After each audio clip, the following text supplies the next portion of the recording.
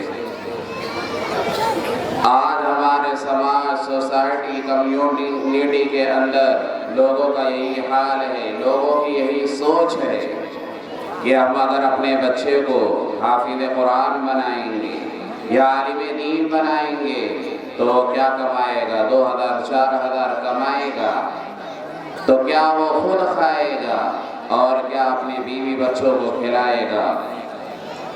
محترم حضرات، سامعین کرام، آپ نگاہ اٹھا کر دیکھ لیجئے کتنے ایسے ڈاکٹر آپ کو ملیں گے، انجینئر ملیں گے، بیرسٹر ملیں گے، ایکٹر وغیرہ، دلی سکون کی وجہ سے، سکون نہ ملنے کی وجہ سے وہ کیا کر رہے ہیں؟ خودکشی کر رہے ہیں، اپنے آپ کو ختم کر رہے ہیں۔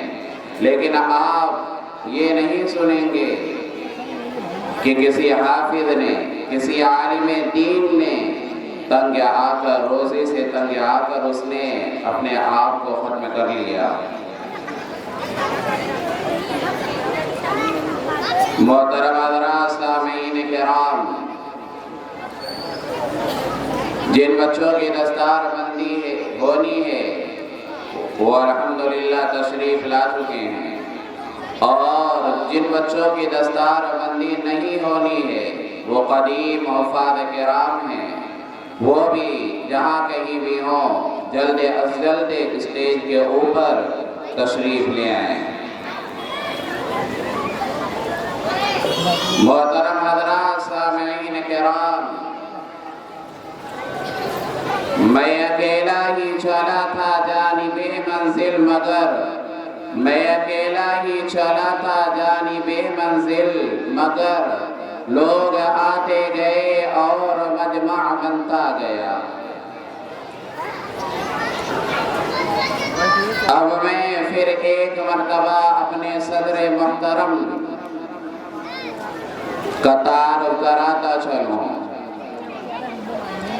کہ آج کے اس جلسے کی صدارت فرما رہے ہیں ہمارے استاد محترم، مخدوم گرامی، حضرت مولانا مفتی سفیان احمد صاحب مظاہری دامت برکاتہم العالیہ، خلیفہ و مجاز بیت، امیر المومنین فی الحدیث، شیخ محمد یونس جون پوری رحمہ اللہ تعالی، و سرپرست مدرسۃ الحبیب و سابق شیخ الحدیث جامعہ عربیہ مطلع العلوم کمن گڑھا بنارس، ہم حضرت والا کی صدارت پر ناز کرتے ہیں اور تمام اراکین کی جانب سے اس کی تائید بھی کرتے ہیں، حضرت کی صدارت کی تائید بھی کرتے ہیں۔ محترم حضرات، سامعین کرام، آسمان و زمین کی ہر چیز کل تک محرومیوں پرسوں گوار اور افسردگیوں کا شکار تھی، آج عالم یہ ہے کہ آنکھیں کھولیے تو حسن کی اشوا ترازی ہے، کان لگائیے تو نغمہ کی جانوازی ہے، سوئیے تو سر محفل حسن کی اشوا ترازی ہے۔ اس جوش و سرمستی کے عالم میں آپ حضرات بھی کسی عظیم پروگرام کے انتظار میں گرفتار نظر آ رہے ہیں، ساتھ ساتھ میرے ارماں بھی مچل رہے ہیں کہ اس آغوش شب میں ایک ایسی شمع فیروزہ ہو کہ دودھ میں نہائی ہوئی چاندنی شرمانے لگے، تمناؤں کے گلاب کھلنے لگے، کلیاں سرسبز و شاداب ہو جائیں، آرزوؤں کے کنول مسکرانے لگے، یعنی اس مقدس قرآن عظیم کی تلاوت باسعادت سے ہم اپنی محفل کا آغاز کریں۔